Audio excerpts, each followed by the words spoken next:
The car pulled up to iron gates that looked like they belonged to a castle, not a school. Derek pressed his face against the window, his stomach doing flips. Riverside Conservatory sat on top of the hill like it was judging everyone below. The building was all old brick and tall windows, the kind of place where important people sent their kids to become more important. "You ready?" Mrs. Johnson asked from the driver's seat. She was his foster mom, the fourth one in 8 years. But she was different from the others. She actually cared. Derek nodded, even though he wasn't ready at all. His entire life fit in the 2 duffel bags in the trunk. One had clothes. The other had his keyboard, the cheap electronic one he'd saved up for by mowing lawns in 3 different neighborhoods. "Remember what we talked about," Mr. Johnson said from the passenger seat. "You earned this spot. You belong here just as much as anyone else." Derek wanted to believe that. But as they drove through those gates and he saw kids walking around in designer clothes, carrying instrument cases that probably cost more than a used car, he wasn't so sure. The scholarship letter had come 6 weeks ago. Derek still couldn't believe it was real. He'd applied on a whim after Ms. Patterson, a music teacher who'd visited his high school, heard him playing in the cafeteria during lunch. She'd stood there for 20 minutes just listening. Then she'd marched him straight to the office and made him apply to Riverside. "You have something special," she'd told him. "Something that can't be taught." Now, standing in front of the registration building with his 2 beat-up bags, Derek wasn't feeling very special. He felt like an imposter. The registration process was quick but awkward. The lady at the desk kept looking at his paperwork with this confused expression, like she couldn't figure out how he'd ended up here. She handed him a room key, a practice room assignment, and a thick packet of rules. "Practice rooms are assigned based on seniority and scholarship tier," she explained in a voice that suggested she'd said this 1,000 times. "You'll be in room B7, that's in the basement level." Derek didn't miss the way she emphasized basement. His dorm room was small but clean. He had it to himself for now, though the lady said they might assign him a roommate later if enrollment increased. He unpacked quickly, which didn't take long when you barely owned anything. The keyboard went on the desk. His 3 pairs of jeans went in the drawer. Done. He had 2 hours before dinner, so he decided to find his practice room. Maybe playing would calm his nerves. The basement was exactly what he expected. Concrete floors, flickering lights, and the smell of old building mixed with cleaning supplies. Room B7 was at the very end of the hall, so far from the stairs that Derek wondered if anyone would even hear him play down here. He pushed open the door and stopped. The piano inside wasn't some fancy grand piano like he'd imagined. It was an old upright, the kind his grandmother used to have before she passed away. The wood was scratched and faded. Some of the ivory was chipped off the keys. When Derek sat down and played a scale, he could hear the age in every note. The sound wasn't pure. It was worn and tired, but it was real. An actual piano, not an electronic keyboard. Derek had only played on real pianos a handful of times in his life, usually at school or church when no one was using them. He started playing a piece he'd taught himself, a simplified version of something by Chopin. His fingers stumbled at first, adjusting to the weight of real keys, the way you had to press harder, the way the sound bloomed and faded naturally. He got lost in it the way he always did. When Derek played, everything else disappeared. The foster homes, the feeling of never quite fitting in anywhere, the constant wondering if this family would keep him or send him back, all of it vanished and there was just the music. That's pretty good considering that piano was basically garbage. Derek jumped, his hands crashing down on the keys in an ugly chord. A girl stood in the doorway, violin case in hand. She had red hair pulled back in a messy bun and freckles across her nose. "Sorry, didn't mean to scare you," she said, walking in. "I'm Riley. My practice room is down the hall. I heard someone playing and figured I should introduce myself before. We're mortal enemies competing for performance. Slots." She said it with a smile. That made Derek relax a little. "I'm Derek. First year?" "Yeah, you?" "Third year, which means I can give you some unsolicited advice." She leaned against the piano. "This place looks fancy, and it is, but it's also super political. Your practice room assignment basically tells everyone your status. Basement means you're either new on scholarship or both." "Both," Derek admitted. Riley nodded like she'd already guessed. "Most of the kids here have been playing since they were like 3 years old. Private tutors, summer intensives in Europe, the whole thing. They're good, but a lot of them are just technically good, you know? They play perfectly, but there's no soul in it." "What about you?" Derek asked. My parents are music professors. Middle-class music professors, which means I'm rich enough to afford this place with some financial aid, but not rich enough to matter socially. She shrugged. I've learned to exist in the middle. Footsteps echoed in the hallway, and two guys walked past the open door. One of them glanced in, saw Derek at the piano, and said something to his friend. They both laughed. Riley rolled her eyes. And that's Preston Whitmore. His dad is the dean. He's been first-chair piano since freshman year, and he really wants to keep it that way. I'm not trying to take anyone's spot, Derek said quietly. Doesn't matter. You're competition by existing. Riley pushed off the piano. Look, don't let them intimidate you. You've got something they don't. What's that? You actually love music. Half these kids are just doing it because their parents expect them to. She headed for the door, then turned back. Come find me if you need anything. My room is B4, and seriously, keep playing. What I heard from the hallway was better than anything Preston's done in 3 years. After she left, Derek sat at the piano for another moment. Through the thin walls, he could hear someone practicing scales perfectly, mechanically. Above him, footsteps crossed back and forth. The building hummed with the sound of privileged kids preparing for privileged futures. Derek put his hands back on the worn keys. He thought about Ms. Patterson, about the Johnsons who drove him here and told him he belonged, about Riley who'd been kind for no reason. Maybe he didn't fit in. Maybe he never would. But when he played, none of that mattered. He started the Chopin piece again, and this time he didn't stop until dinner. 3 weeks into the semester, Derek had developed a routine. Classes during the day, homework in the evening, and then down to room B7 until the security guard kicked him out at 11. Sometimes he stayed even later, practicing in the dark with just the light from his phone until exhaustion finally pulled him back to his dorm. The other students had routines too. They practiced their assigned hours, attended their lessons, and then went to parties or study groups or whatever it was that rich kids did with their free time. Derek didn't know. Nobody invited him, except Riley. She'd drag him to the dining hall sometimes, force him to eat actual meals instead of the granola bars he kept in his backpack. She'd tell him stories about the school's drama, who was dating who, which professor had been caught sleeping in the faculty lounge again. You're going to burn out, she told him one Thursday night, finding him in B7 at 10:30. You've been down here for 6 hours. I have to, Derek said, not looking up from the keys. Everyone else has had private lessons since they were kids. I'm 8 years behind. You're not behind. You're different. That's better. Derek wished he could believe that. But every day in class he watched students sight-read pieces that took him hours to learn. They talked about techniques and composers he'd never heard of. Their parents sent them care packages with expensive sheet music and new equipment. Derek's keyboard was still the same one he'd bought used on Facebook Marketplace 3 years ago. The turning point came during Wednesday afternoon masterclass. Each week, one student performed for Professor Steinberg and the other piano students. It was terrifying and exciting, and Derek had been dreading his turn since the semester started. When his name was called, his hands were shaking so hard he could barely open his folder. He'd chosen a piece he'd taught himself over the summer, something contemporary that spoke to him in a way the classical assignments didn't. He sat at the grand piano in the performance hall. This instrument was nothing like the old upright in B7. The keys were smooth and responsive. The sound was crisp and full. Derek took a breath and started playing. He forgot about the audience. He forgot about Professor Steinberg taking notes. He forgot about Preston sitting in the front row with his arms crossed. There was just the music pouring out of him like it had been waiting to escape. When he finished, the room was quiet. Derek's heart sank. He'd messed up somehow, played wrong, embarrassed himself. Then Professor Steinberg started clapping. Slowly at first, then the other students joined in. Some of them looked surprised. A few looked annoyed. Preston looked angry. Mr. Hayes, Professor Steinberg said, using Derek's last name the way all the professors did. That was remarkable. Your technique needs refinement, yes, but your interpretation, your emotional connection to the piece, that cannot be taught. That is pure talent. Derek felt his face get hot.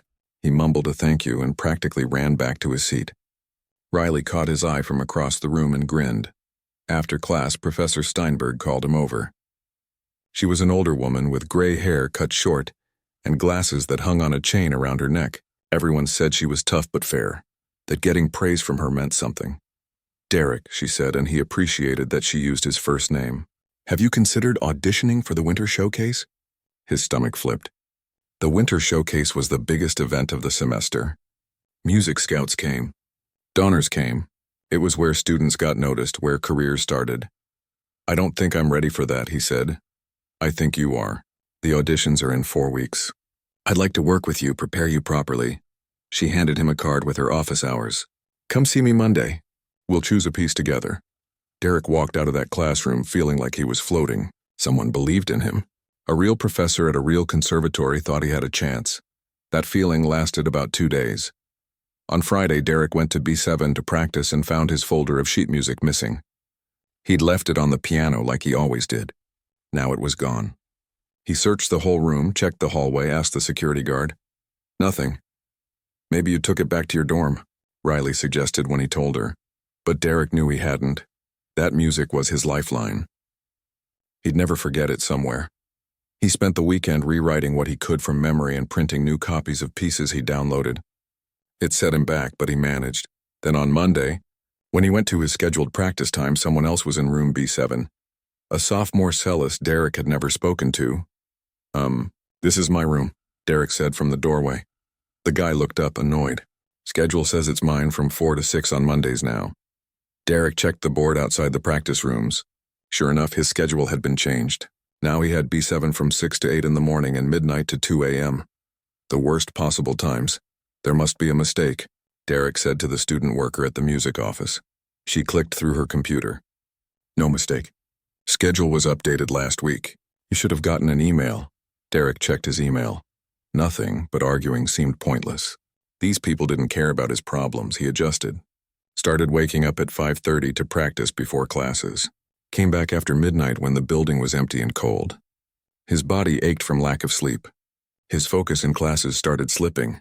This is insane, Riley said when she saw him nodding off during music theory. You need to report this. Someone's messing with you. I don't have proof. The missing music. The schedule change? Come on.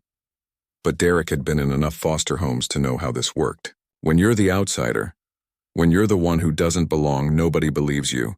They think you're making excuses, being dramatic, unable to handle the pressure. In the dining hall, he overheard conversations that stopped when he walked by.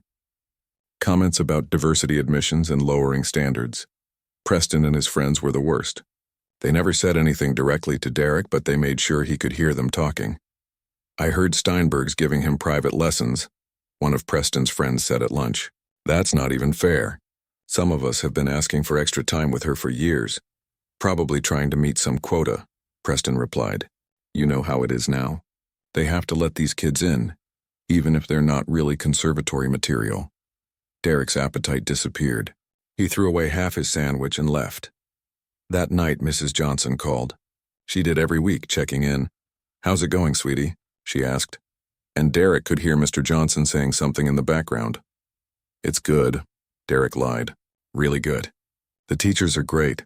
You sound tired. Just working hard. Big audition coming up. Derek, you know you don't have to prove anything to anyone, right? You're already amazing, but that wasn't true. Derek had to prove everything to everyone every single day. That he deserved to be here. That he was good enough. That he wasn't just some charity case taking up space.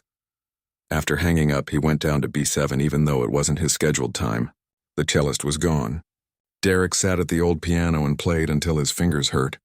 Until he couldn't keep his eyes open anymore. Until the security guard's flashlight beam found him in the dark. Come on, kid, the guard said, not unkindly. You gotta go. Rules are rules. Derek walked back to his dorm in the cold November air. Above him, lights were still on in the practice rooms on the upper floors where the serious students had their spaces. The ones who belonged, he'd show them. He'd make the winter showcase if it killed him. He had to. The audition was in 1 week. Derek had chosen his piece with Professor Steinberg's help, a challenging work by Rachmaninoff that would showcase both technical skill and emotional depth. For the past 3 weeks, he'd been practicing it obsessively, learning every measure, feeling every note in his bones. You're ready, Professor Steinberg told him during their last coaching session. More than ready. Trust yourself. Derek wanted to trust himself. But trust was hard when you'd spent most of your life waiting for things to fall apart. On Monday morning, he went to B7 at 6 a.m. like always. The hallway was dark and quiet. Most students wouldn't show up for hours. Derek liked it this way, just him and the music with no one to judge or whisper. He unlocked the door and flipped on the light. Everything looked normal at first. The piano sat where it always did. His music stand beside it, the bench tucked underneath. Derek set down his backpack and opened his folder to the Rachmaninoff piece. He sat down, positioned his hands over the keys, and pressed down for the opening chord. The sound that came out made him freeze. It was wrong. Completely wrong. Some notes were dead silent. Others buzzed and rattled like something was broken inside. The keys felt strange too, sticky and uneven under his fingers. Derek's heart started pounding. He tried a scale. Half the notes in the middle register wouldn't play at all. The ones that did sound came out weak and distorted. He played another chord. The dissonance was awful, like the piano was dying. He stood up and lifted the top panel to look inside. Even though Derek didn't know much about piano mechanics, he could see something was very wrong. Several strings hung loose, clearly cut. The hammers that struck the strings were bent at odd angles. Someone had deliberately damaged this instrument. For a long moment, Derek just stood there staring at the destruction. His hand started shaking. Then his whole body. This wasn't an accident. This wasn't wear and tear. Someone had done this on purpose. Someone had destroyed the only piano he had access to. 1 week before his audition, he ran to find the building supervisor. Mr. Torres was just starting his shift, carrying his coffee and morning newspaper. "My piano," Derek said, his voice coming out higher than normal. "Someone broke my piano." Mr. Torres followed him back to B7. He examined the piano, frowning deeper with each passing second. "This is bad, real bad. This is vandalism. Can it be fixed?" Derek asked, though he already knew the answer. "Fixed, yeah, but not quickly. We'd need to order parts, get a technician out here. This kind of damage, we're looking at 3, maybe 4 weeks minimum. 3 or 4 weeks. The audition was in 7 days. Who would do this?" Mr. Torres asked, shaking his head. "I've worked here 12 years, never seen anything like this." Derek knew who. He didn't have proof, but he knew. Preston and his friends had been getting more aggressive as the audition date approached. Last week, someone had bumped into Derek in the hallway hard enough to make him drop his books. The week before, someone had left a note on his dorm door that said, "Go back where you came from." But knowing and proving were 2 different things. Mr. Torres said he'd file a report. He took photos of the damage and told Derek to go to the administrative office. They'll want to document this officially. The administrative office opened at 8. Derek sat in the hallway outside for 90 minutes, missing his music history class, his stomach twisted in knots. When the secretary finally let him in, Dean Whitmore, Preston's father, was the one who took his report. That should have been Derek's first sign that nothing good would come from this. Dean Whitmore listened to Derek's explanation with a neutral expression. He looked at Mr. Torres's photos on his computer. Then he leaned back in his chair and folded his hands. "Mr. Hayes, I understand you're upset, but let's look at this rationally. That piano has been in service for over 20 years. Instruments wear out. Strings break. This is likely just unfortunate timing." "The strings were cut," Derek said. Mr. Torres said it looked deliberate. "Mr. Torres is a facilities manager, not a piano technician. We'll have someone examine it properly, but these old instruments fail in unexpected ways." Dean Whitmore's tone was pleasant but firm, the way adults talk when they've already made up their minds. "In the meantime, we'll arrange for you to use another practice space." "When?" "The audition is next week." "Yes, about that." Dean Whitmore pulled up something on his computer. "Given the circumstances, it might be wise to postpone your audition until next semester. That would give you time to adjust to a new instrument, prepare properly. No one would think less of you." Derek felt something cold settle in his chest. "I don't want to postpone. I've been preparing for weeks. With a piano that apparently wasn't functioning properly, how can you be sure your preparation was adequate?" The dean smiled, but it didn't reach his eyes. "I'm trying to help you here, Derek. You don't want to embarrass yourself in front of scouts and donors. Better to wait until you're truly ready." The message was clear. They wanted him to quit, to disappear quietly and stop making waves. "I'd like to speak with Professor Steinberg," Derek said. "Professor Steinberg doesn't handle administrative decisions. This is my call to make." Dean Whitmore stood up, signaling the meeting was over. "Take some time to think about it. You have until Friday to withdraw from the audition. No penalty, no questions asked." Derek left that office feeling like he'd been punched in the stomach. He found Riley in the library, and when he told her what happened, her face went red with anger. "Are you kidding me? They're just going to let whoever did this get away with it? The dean thinks it was natural wear and tear." Of course he does, because investigating it might lead back to his precious son. Riley grabbed her phone. "We should post about this. Get people talking. Put pressure on the school." "No," Derek said quickly. "That'll just make it worse." "Worse than sabotaging your audition and getting away with it?" Derek didn't answer. He was thinking about all his previous schools, all his previous homes. The times he'd spoken up and been labeled a troublemaker. The times he'd complained and been told he was being too sensitive. When you're the kid nobody really wants around, making noise just gives them an excuse to get rid of you faster. That afternoon he went back to B7 anyway, even though the piano was unplayable. He sat on the bench and stared at the keys. All those hours he'd practiced, all that progress, gone. His phone buzzed. A text from Mrs. Johnson asking how his week was going. Derek stared at it for a long time before typing back. "Good. Busy with audition prep." Another lie. He was getting good at those. That evening, Derek saw Preston in the dining hall laughing with his friends. When Preston noticed Derek looking, he didn't even have the decency to look guilty. He just raised his water glass in a mock toast and smiled. Derek left without eating. Back in his dorm, he tried practicing on his keyboard, but it wasn't the same. The touch was all wrong. The sound was synthetic. He couldn't feel the music the way he needed to. The audition piece required dynamics and expression that were impossible on this cheap electronic substitute. By Wednesday, Derek still hadn't been assigned a new practice space. By Thursday, Mr. Torres told him the piano repair would definitely take a month, maybe more. By Friday morning, Derek was seriously considering withdrawing. Professor Steinberg found him sitting alone in the student center. "I heard what happened," she said, sitting down across from him. "I'm furious. I've filed complaints with 3 different departments. Dean Whitmore wants me to postpone." "Of course he does." Professor Steinberg's expression was hard. "Derek, I've been teaching here for 28 years. I've seen a lot of talented students come through. Some make it, some don't. But you have something special. Don't let them take that away from you. I don't have a piano to practice on, then we'll find you one." She leaned forward. "There are ways around their bureaucracy. Trust me." For the first time in days, Derek felt a tiny spark of hope. It was small and fragile, but it was something. "Don't give up yet," Professor Steinberg said. "This isn't over." But as Derek walked back to his dorm that evening, passing groups of students heading to parties and study sessions, he wondered if she was right. Maybe some battles just couldn't be won.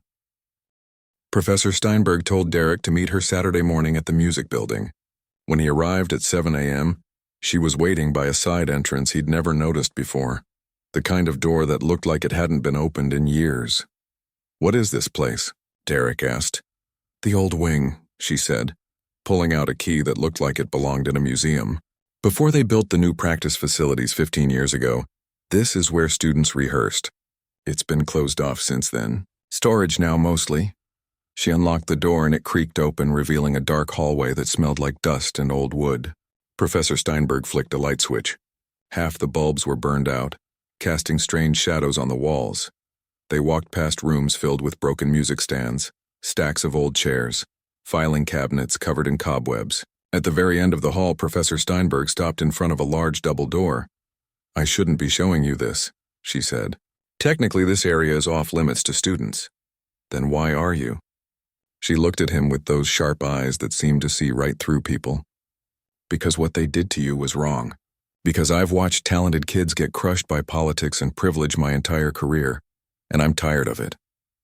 She pushed open the doors, and because every student deserves a fair shot. Derek stepped inside and stopped breathing. The room was huge, probably an old recital hall. Chairs were stacked against the walls. Sheet music was scattered across the floor. But in the center of the room, covered with a dusty tarp, sat what could only be a grand piano. Professor Steinberg pulled off the tarp and Derek actually gasped. It was a Steinway, old but beautiful. The wood was still rich and dark. The keys were yellowed with age but intact. It was donated in the 70s, she explained. When they built the new performance hall, they moved the better instruments there and left this one behind. As far as I know, no one's touched it in over a decade. Derek sat down carefully on the bench. Dust puffed up around him. He pressed down on middle C, half expecting it to be broken or out of tune. The note rang out clear and strong. It wasn't perfect, but it was real and resonant and alive. "Does it work?" Professor Steinberg asked. Derek played a scale, then a chord progression, then a section of his audition piece. The piano's action was heavier than what he was used to. Some keys stuck a little, but the sound was incredible, warm and full in a way his basement upright never was. "It works," he said, his voice coming out rough. "It really works." "Good, then here's what's going to happen. I'm giving you access to this room. You didn't get it from me. If anyone asks, you found it on your own." She handed him an access card, the kind that opens exterior doors. "This is mine. I'm reporting it lost on Monday, which gives you the weekend. After that, you'll have to find another way in." "I don't understand." "Won't you get in trouble?" Professor Steinberg smiled. "I'm 63 years old and tenured. They're not going to fire me over a lost key card, but you need to be smart about this. Come late at night when no one's around. Don't tell anyone except people you absolutely trust." After she left, Derek sat at that piano for 4 hours straight. His fingers had to adjust to the different touch, the heavier keys, the way sound carried in the empty room. But the more he played, the more he realized something amazing. This piano was better than the one in B7. This piano made his music sound the way it was supposed to sound. He told Riley that afternoon, swearing her to secrecy. "This is insane," she said, but she was grinning. "You're breaking about 15 school rules." "I know, I love it. What do you need from me? Can you stand watch sometimes? Make sure no one's coming?" Riley agreed immediately. That night they snuck into the old wing together. Derek practiced while Riley sat in the hallway pretending to study, but really keeping an eye out for security guards or late-night students. The days developed a new rhythm. Derek went to classes, pretended to practice on his keyboard in his dorm, and then late at night he'd slip into the old wing and play the Steinway until his hands ached. Sometimes Riley came with him. Once she brought her violin and they played together, their music filling the abandoned space with life it hadn't known in years. On Tuesday night, Derek was deep into a difficult passage when he heard footsteps in the hallway. He froze, hands hovering over the keys. Riley had gone to the bathroom. He was alone. The footsteps got closer. Derek's mind raced. If it was security, he was done. Expelled, probably. His one chance at a real music education gone. The door opened. Derek spun around, ready to explain, to beg, to do whatever it took. But it wasn't security. It was an older man in a janitor's uniform, pushing a cleaning cart. He looked as surprised to see Derek as Derek was to see him. They stared at each other for a long moment. "You're the scholarship kid," the man finally said. "I've seen you practicing in the basement." "You're good. I can explain," Derek started. The janitor held up his hand. I don't want to know how you got in here. But I do want to tell you something." He leaned against his cart. 40 years ago, I was you. Different school, same story. Poor kid, full scholarship, thought I was going to be somebody. What happened? Life happened. I made some bad choices, had some bad luck. Music career didn't work out." He looked at the piano. "But I remember what it felt like, wanting something that bad. Fighting for it when everyone said you didn't belong." Derek didn't know what to say. The janitor straightened up. "My name's Victor. I work this building Tuesday and Thursday nights. Far as I'm concerned, this room is empty when I clean it. You understand?" Derek understood. "Thank you." Victor nodded and pushed his cart toward the door. Then he stopped. "That audition coming up. You gonna nail it?" "I'm going to try." "Don't try, do it. Make them eat their words." He left, the door clicking shut behind him. The next few days passed in a blur. Derek barely slept, running on coffee and determination. His audition piece was getting better, tighter, more confident. The Steinway brought out colors and dynamics in the music he hadn't known were possible.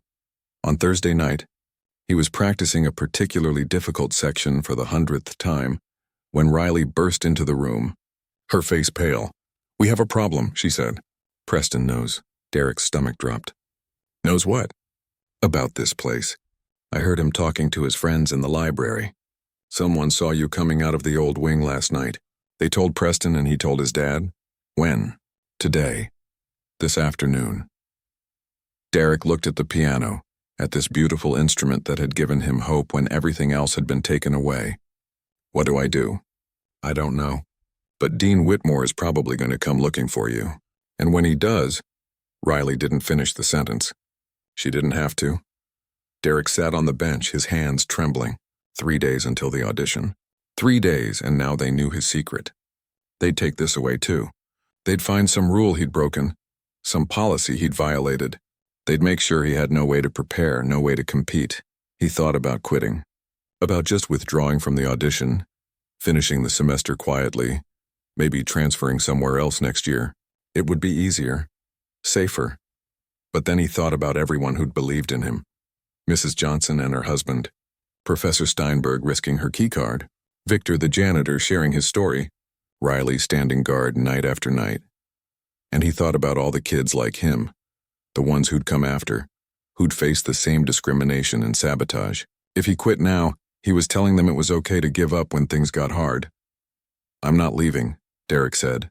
"Not without a fight," Riley smiled.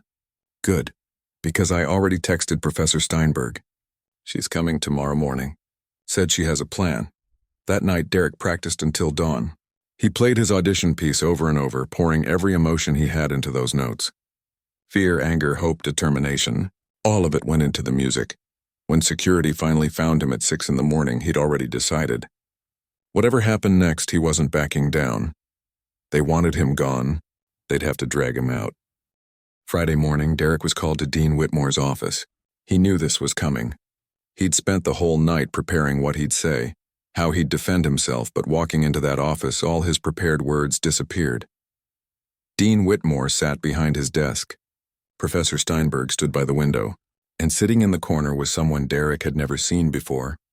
An older woman in a business suit with a briefcase on her lap. "Mr. Hayes, this is Patricia Chen from the conservatory's board of directors," Dean Whitmore said. His voice was tight, controlled. "She's here to discuss the incident involving the damaged piano in room B7. Derek's heart pounded. This was worse than he'd thought. The board of directors meant serious consequences.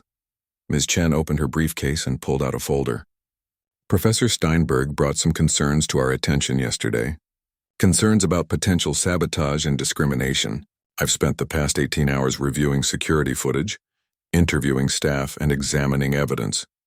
She laid out several printed photos on the desk. Derek recognized the hallway outside B7. In the photos, 2 students were clearly visible entering the practice room late at night. One of them was Preston. "These images were taken the night before you discovered the damage," Ms. Chen said. "The timestamp shows they were in that room for approximately 40 minutes. The next morning, you reported the piano destroyed." Dean Whitmore's face had gone pale. "Those photos don't prove anything. They could have been practicing. At 2 in the morning in someone else's assigned practice room?" Ms. Chen's tone was sharp. "We also found evidence of deleted maintenance logs and altered scheduling records. Someone with administrative access made those changes." The room went silent. Derek looked at Professor Steinberg, who gave him the smallest nod. "Furthermore," Ms. Chen continued, "Professor Steinberg has documented a pattern of harassment and obstacles placed in Mr. Hayes' path since his arrival. Missing materials, inconvenient scheduling, lack of support from administration." She closed the folder. "The board takes these matters very seriously." "Now wait a minute," Dean Whitmore started. "No, you wait. This young man earned his place here through talent and hard work. Instead of supporting him, certain individuals tried to drive him out." Ms. Chen stood up. "The board has made a decision. Derek, you will be performing in tomorrow's showcase as scheduled. You'll be assigned a practice room on the main floor with a quality instrument. The students involved in the vandalism will face disciplinary action." "What about using the old wing?" Dean Whitmore said quickly, grasping for something. "He's been accessing restricted areas without permission."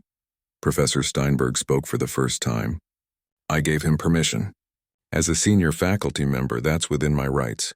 The old wing is school property, and the piano there was donated for student use. If anyone has questions about that decision, they can take it up with me." Ms. Chen picked up her briefcase. "Mr. Hayes, I apologize on behalf of this institution. What happened to you was unacceptable. We'll be implementing new policies to ensure it doesn't happen again." She looked at Dean Whitmore.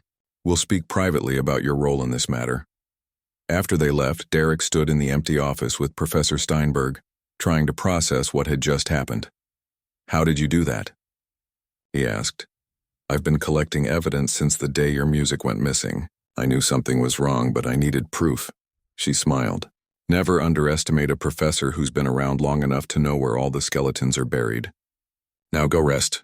You have a performance tomorrow that's going to change your life. The showcase was held in the main performance hall, the fancy one with velvet seats and crystal chandeliers. Derek stood backstage watching through the curtain as the auditorium filled up. There were way more people than he'd expected. Students, professors, parents, and people in expensive suits who had to be the scouts and donors everyone talked about.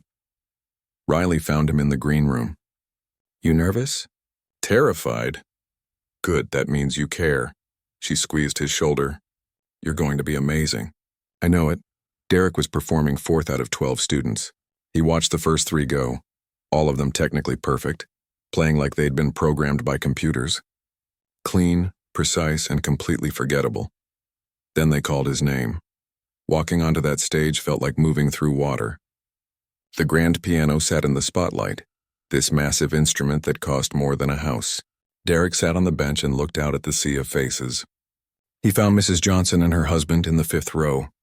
They'd driven 3 hours to be here. Mrs. Johnson waved, and Derek almost started crying right there. He found Professor Steinberg, sitting near the front with her arms crossed and a confident expression. He found Victor the janitor, standing in the back by the doors in his work uniform. He found Riley in the student section, giving him a thumbs up, and he found Preston sitting with his father near the side exit, both of them looking like they'd rather be anywhere else. Derek took a breath, put his hands on the keys, and started to play. The first notes of the Rachmaninoff piece filled the hall. Derek forgot about the audience, forgot about the past few weeks, forgot about everything except the music. This was the piece he'd lived with for months, the piece he'd practiced until his fingers bled, the piece that had become part of his soul. He played it the way Professor Steinberg taught him, with technical precision, but he also played it his way, with the raw emotion of someone who'd fought for every single note. Every chord carried the weight of every foster home, every moment of feeling like he didn't belong, every night he'd practiced in the dark basement, every person who'd told him he wasn't good enough. But it also carried hope. The hope of the Johnsons who believed in him, the hope of Professor Steinberg who fought for him, the hope of Riley who stood by him, the hope that maybe, just maybe, talent and determination could win against money and privilege. The final notes faded into silence. For a moment, nobody moved. Derek's hands were still on the keys, his heart pounding so hard he thought everyone could hear it. Then someone started clapping. Then another person. Then the entire auditorium exploded in applause. People stood up. Mrs. Johnson was crying. Professor Steinberg was clapping with her hands above her head. Even some of the other students were on their feet. Derek stood and bowed, his legs shaking. When he walked off stage, 3 people in suits were waiting for him with business cards. Representatives from major music schools, all wanting to talk about scholarships and opportunities. That was extraordinary, one of them said. We'd love to discuss your future with us. The rest of the showcase passed in a blur. When they announced the winners at the end, Derek placed first. Preston didn't even make the top 5. Afterward, in the lobby filled with celebrating students and proud parents, Preston approached Derek. He looked smaller somehow, his usual confidence gone. That was really good, Preston said quietly. I mean it.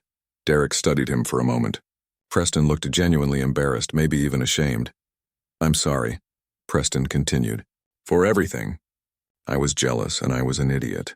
You deserved to be here from day one. It wasn't enough. An apology couldn't fix what Preston had done. Couldn't give back the sleep Derek had lost or the stress he'd endured. But it was something, thanks, Derek said. He didn't say he forgave Preston because he wasn't sure he did. But he nodded, and Preston nodded back, and that felt like enough for now. Mrs. Johnson pulled Derek into a hug that lifted him off his feet. We're so proud of you, kiddo. So incredibly proud. I couldn't have done it without you guys. Yes, you could have, Mr. Johnson said. That talent is all yours. We just gave you a safe place to use it. A week later, Derek chose a full scholarship to the New England School of Music, a place known for nurturing diverse talent and caring about students as people, not just statistics. He'd be leaving Riverside at the end of the semester. On his last day, he went down to room B7 one final time. The piano had been repaired and actually sounded better than before. He played for a while, thinking about that scared 16-year-old who'd first walked through those gates months ago. A kid knocked on the door. Freshman, maybe 14, with nervous eyes and a worn backpack. "Is this room B7? The kid asked. "They said it's mine for practice." "Yeah, it is," Derek said, standing up. "You a scholarship student?" The kid nodded. Derek smiled. "Then you're exactly where you're supposed to be. Don't let anyone tell you different." He left the conservatory the way he'd arrived, with 2 duffel bags and a keyboard. But he was different now. Stronger, more sure of himself. The gates closed behind him, and Derek didn't look back. He had a future to get to, and nothing was going to stop him from reaching it, not anymore.